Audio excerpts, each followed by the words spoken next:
Hello friends, welcome to our YouTube channel. In this video, I am gonna tell you about how to make call forwarding in your Samsung smartphone.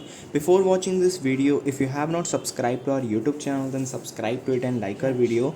So let's start friends. First you have to open your phone call app.